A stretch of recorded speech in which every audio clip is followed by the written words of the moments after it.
Lieutenant Loverlady. It's been 4 years already since the very first video I made for this channel, which was a Queen Eye overview titled Legend Analysis with Loverlady. I sped through the legends when I made my first round through, taking almost 2 years actually. I'm going somewhere with this, trust me.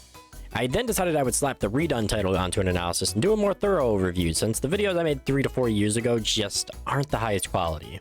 My first redone was actually of Queen Eye, when my videos still weren't the best quality. So why don't we go back to where it all began, on the legend that started the channel, the legend that first got me to Diamond.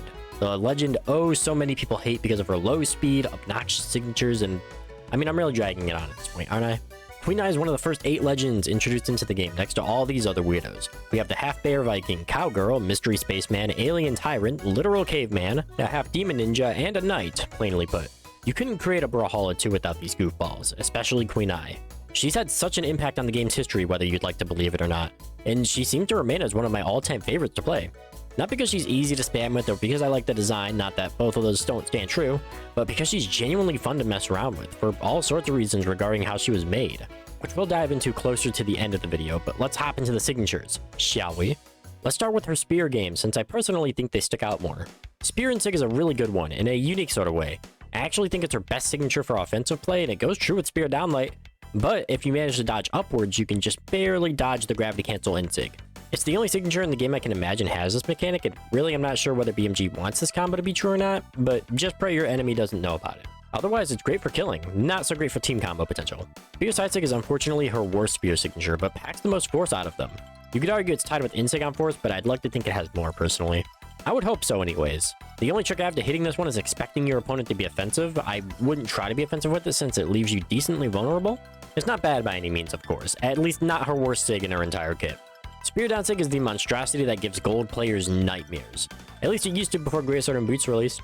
I think it still does. It's stupid good if you're caught on the wrong end of it, but any Nigh spammer in gold doesn't know that you can pretty much just go underneath it to counter it. That's pretty much the counter to it. Abuse it as much as you can. It's a signature in her kit with the least force, so it being safe is a bit justified, and it truly isn't that bad, but if you don't know how to actually fight it, then yeah, I can see the problem. Also, can we point out the damage on these signatures? Geez, almost 28 damage for insig and downsig, then sidesig does 26. Not that I'm complaining, it's just like, damn. As we move on to the Katars signatures, you should join my Discord server. We're celebrating the 4th anniversary of the channel, and there will be a Meditative Baraza giveaway on April 27th, only on that one day. So, Queen Eye's Katars signatures aren't a whole lot better than her spear signatures, but still pack a punch. Katars insig is stupid long in activation. Sometimes you might hit it by mistake on the last hit since it expands at the end of the move. I wouldn't say it's her worst Katar sig, but it's definitely not her best. It does do the most damage though, so it wins in that category. Almost 30 is kinda nuts. You really need to have a feel for the signature to get consistent hits with it. I actually do hit it pretty often, it's just a matter of getting a good slide charge in, going off a platform or off stage. Katar side sig has the most force out of any of Queen Eye's signatures, and it's understandable why. While Spear side sig is mainly used as a sort of stay-in-place tool, Katar side sig forces you to move, so you have no choice but to engage. You have to be pinpoint perfect when hitting this move, otherwise your head is in the blast zone. There isn't a lot they could do to make the signature better really, but it fits for Nye being the slowest legend in the game. It's unfortunately the worst signature in her kit though. Katar's down sig. This one holds a special place in my heart as it helped me a whole lot with getting past the trenches of Plat back in, 2020 or so? Side late into down sig, a combo that so many players don't know how to avoid.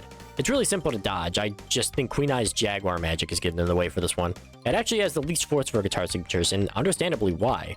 It's the one you'll get hit by the most when fighting a Nye player on guitars, and if you're fighting a Nye player that knows how to utilize it, then I wish you good luck. Overall, I'd say Nye's spear game is better. Her guitars game is pretty good, don't get me wrong, but on 3 speed, spear would be the safer play. On to Queen Eye's skins, there's so many that I can't quite spend as much time on as I would like to, but we have, 3 new skins? Let's dive in. God tier holds Date Night, High Priestess, Festive Baker, and Fell Empress Nye.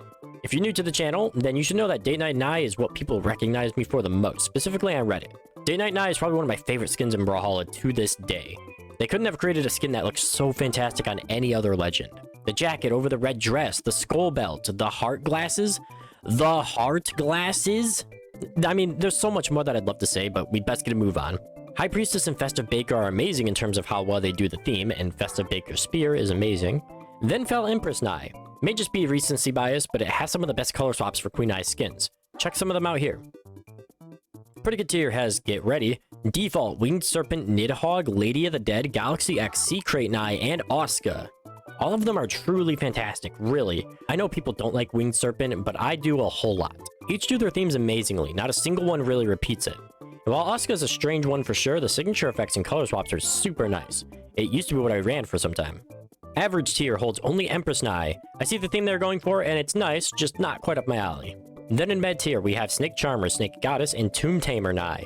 Back in 2021, I would have put some of these in Get Out tier, but in reality, they really aren't that bad. I just don't like the design of Queen Ai with actual pupils. A weird gripe, but a gripe nonetheless. Overall, she has a fantastic skin selection. Queen Ai's launch skins were pretty mad, but everything went up from there. Tier list wise, I've SA, B, C, and D. I'd place Nai somewhere around A tier or so, just about balanced. I'm going a bit off script here and hopping straight to the stat lineup and play rate, because good god, with a stat lineup like this, we can't avoid it any longer. 7 strength, 4 dex, 8 defense, and 3 speed. Some could say this is one of the worst stat lineups in the game, and if we were still stuck in 2021, I'd probably agree and say yes, the stat lineup seriously stinks. At the time, Katars suffered from some nerfs that made it basically required to run 5 dexterity to gain essential true combos. Problem is, if you run dexterity on Queen Ai, you're left at 2 speed. This isn't the case anymore, thankfully, so it isn't too hard to explain what stance you should run. Attack takes down on dex. While it's not the worst stance, it's not the best by any means. Dexterity takes out of speed, which I heavily advise not running. Defense takes out of attack, which is pretty nice if you just want to focus on living. And speed stance is the most optimal by far. Sure, it takes out of defense, but a stat lineup of 7-4-7-4 isn't too shabby. That stat lineup is what makes Nai not as bad as people say, but back when Katars were much worse, I could see why I thought she was weak, but C tier was a huge stretch. As for her play rate, it's definitely gone up over the years, especially more recently. You could say it's because of the epic skin, but even in patches beforehand, her play rate was still going up. 1.8% is a good way above the average mark, which is at 1.53%. So good job for Nai. But alright, let's backtrack a bit here, and this is gonna get a bit ranty. Queen Ai for quite some time was one of the most universally disliked legends in the game. You have your Scythe haters, Axe haters, Greatsword haters, the list goes on. And after all this time, who knows if she still stands as that one big spammer legend. She has some pretty good signatures, 1 or 2 of them can be a bit tricky to get around if you don't have the right strategy. Her weapons, pretty damn good on their own too. Even though low speed Katars hurt, it's still completely viable. We've seen people reach high placements in official tournaments using Nai, and it's not specifically because she's easy to spam with or anything like that. Nai's been a revolutionary legend for the game since the beginning of Brawlhalla, and the reason for that is actually her stat lineup. Having 3 base speed doesn't make her easy to play by any means. You're so slow that it seems impossible to get around some playstyles. But that's what makes playing Queen Ai so fun. It's what makes playing her feel unique. She's the definition of a tank as much as some other legends are, like Amugi or Magyar are. There's not a lot of legends in the game with 3 base speed, the only 2 being Amugi and Nai actually. It creates the playstyle of, yeah, I have 3 speed, but I'll survive any killing blow that most legends won't quite live. For the longest time, there was no other legend in the game that gave you that playstyle. Queen Ai revolutionized that playstyle, and if there's anything that I adore in any game, it's unique ways to play the game. I know Brawlhalla's legends aren't too different from each other, so we'll use a game that I played my entire childhood. Super Smash Bros. In a game like Smash Bros, specifically Ultimate in this case, every single character is completely unique, but falls under their unique categories too. You have your super big, slow tanks, and you have your really small, quick characters as well. And Brawlhalla vaguely has some of those same categories too. Now, Smash Bros competitively fair? Absolutely not, but that's what makes it fun, and having fun is what matters the most. You have your speedsters, your strength demons, the dexterity freaks, the pure balance legends, and then you have one of the most unique legends in the game's history, purely because for almost 9 years, there is no other legend in the game like her. There is no legend that gave you this same playstyle. But what do you think about the Jaguar Queen herself? Do you think she's still too strong and needs nerfs? Do you think she actually needs buffs, or is she just about balanced for you? Absolutely let me know, because I'm always curious. And of course, if you like this content, feel free to subscribe. It's free, and you can always unsubscribe at any time. Here's to year 4 of the channel, and until next time, y'all remember to keep on brawling.